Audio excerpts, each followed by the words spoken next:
राधे राधे। जय श्री कृष्णा।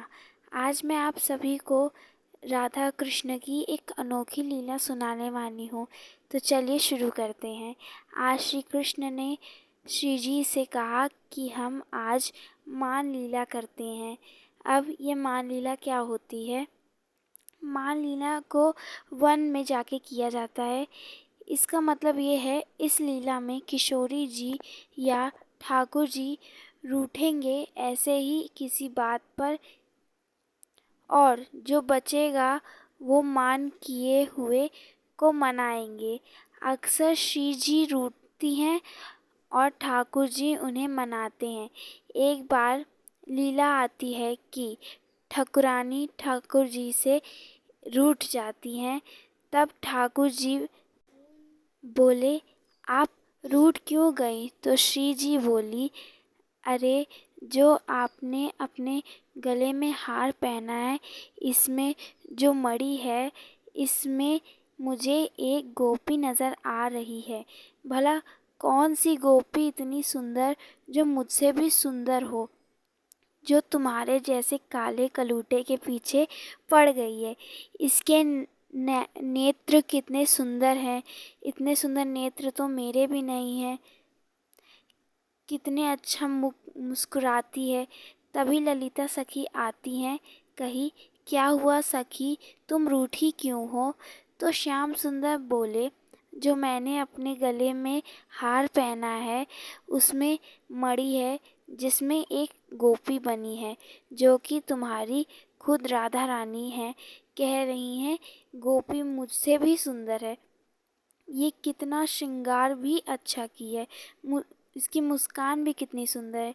इसकी आंखें भी इतनी सुंदर है। सुंदर सुंदर सुंदर है। तुम्हारे चक्कर में कैसे पड़ गई? इस बात से मान करके बैठी हैं हमारी राधा रानी, इतनी बोली हैं। तो किशोरी जी मान करती हैं।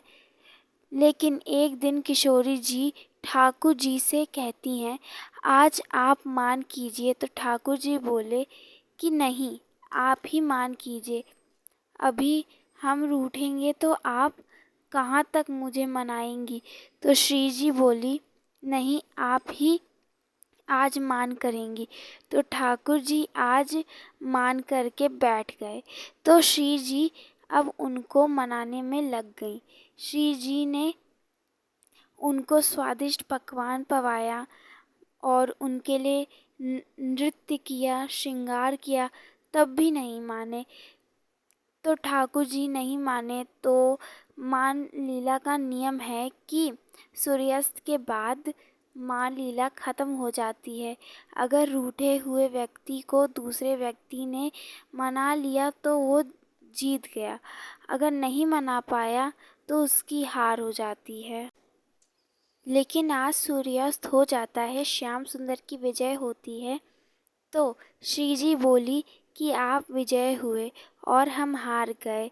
तो वो बिना कुछ बोले नंद भवन में चले जाते हैं। श्री जी बोली, आज तो श्याम सुंदर ने हमें देखा भी नहीं और हमसे कुछ बोला भी नहीं। इस चक्कर में श्री जी को पूरी रात्रि निंद्रा ही नहीं आई। सवेरा हुआ, ठाकुर जी अपनी गौओं को चराने को आए। तो श्री जी आई। कहीं, आप मान किए हुए बैठे हैं, कल रात्रि भी आपने मुझसे कुछ बोला ही नहीं, आप कुछ ज़्यादा ही नहीं कर रहे? तब श्याम सुंदर ने उनको बिना देखे ही फिर अपने ओर चले गए, बिना बोले। अब 2 दिन हो गया है। ठाकुर जी ने श्री जी से कुछ बोला भी नहीं। श्री जी बहुत व्याकुल हो गई थी। श्री जी कही, कल तीसरा दिन है, अगर आज नहीं माने तो मैं यमुना में जाकर समाधि ले लूँगी। वे फिर कल श्री कृष्ण से मिली तो फिर श्याम सुंदर ने उनसे बात नहीं की। तो श्री जी यमुना की तट की ओर चल दी।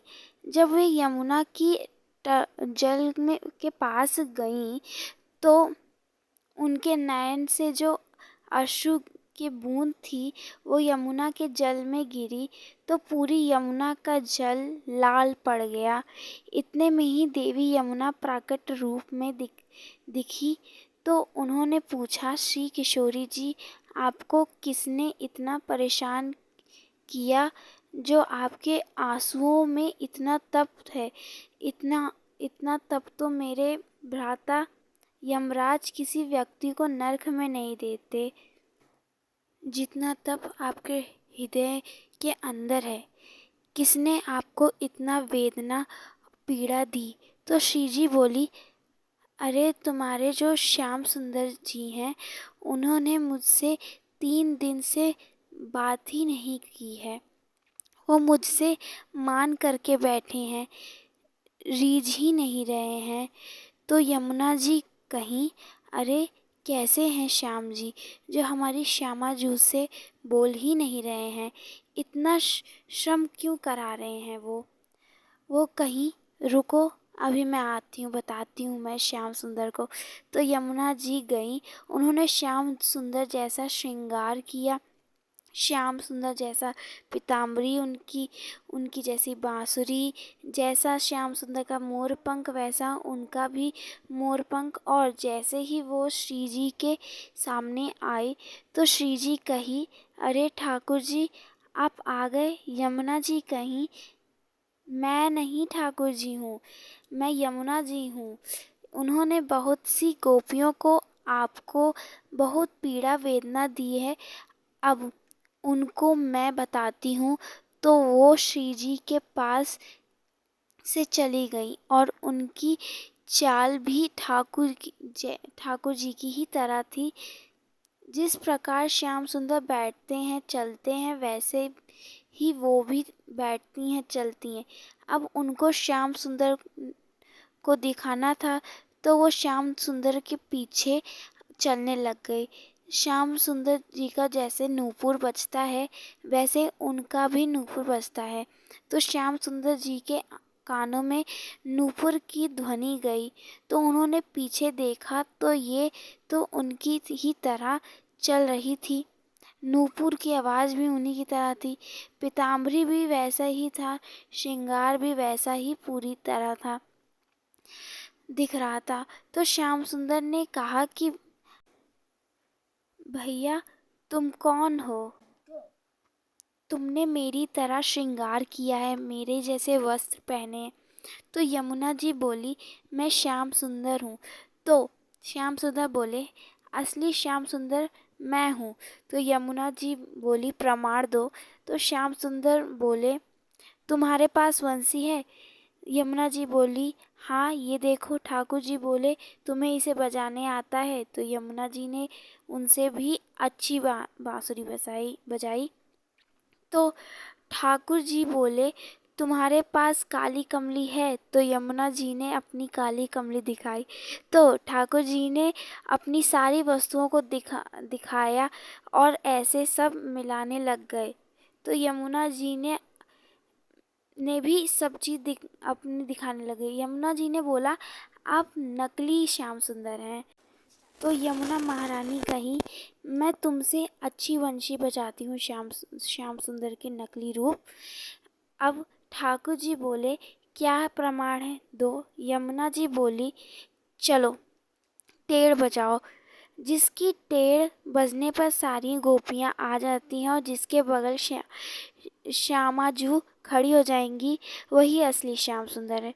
तो अब टेढ़ बजी और जैसे टेढ़ बजी श्री जी आने लगी तो श्याम सुंदर आकर श्री जी के चरणन में आके गिर गए, कहे, किशोरी जू हमें क्षमा कर दो। श्री जी से कहने लगे कि अब हम आपसे रूठेंगे नहीं, कभी नहीं रूठेंगे, हम ही असली श्याम सुंदर हैं। श्री जी बोली, कहाँ से आ जाते हैं नकली नकली लोग? वो देखो असली श्याम सुंदर, हमारे श्याम सुंदर टेढ़ बजा रहे हैं। तो श्री जी यमुना जी के बगल में जाकर खड़ी हो जाती हैं और सारी गोपियन उनके ऊपर इत्र की वर्षा करने लगती हैं, गुलाबों का बौछार करने लग गए। श्याम सुंदर कह रहे हैं, अरे असली श्याम सुंदर मैं हूँ। जैसे श्याम सुंदर रुदन करने लगे वैसे ही श्यामा जू कही, अब ये सब खत्म करते हैं। यमुना जी ने श्याम सुंदर को अपने गले से लगा लिया और कहा, मैं यमुना महारानी हूँ। अब आप मुझे एक वायदा करें कि आप कभी भी श्यामा जू से रूठेंगे नहीं। तो श्याम सुंदर ने वचन लेते हुए कहा, श्री जी मुझसे मान करेंगी और मुझे किसी बात का मान लगेगा, मतलब अगर वो किसी बात पे गुस्सा होते हैं तो वो श्री जी से कह देंगे, उनकी जगह पर श्री जी उनसे रूठ जाएंगी और वो उनको मनाएंगे। तो यमुना जी कहीं, हाँ आप ऐसे ही करिएगा, आप कभी भी मान मत करना, बस श्री जी ही मान करेंगी। तो तब से वृंदावन के वैष्णव कहने लग गए, श्याम सुंदर श्री यमुने महारानी की जय। आप सभी को राधे राधे, जय श्री कृष्णा।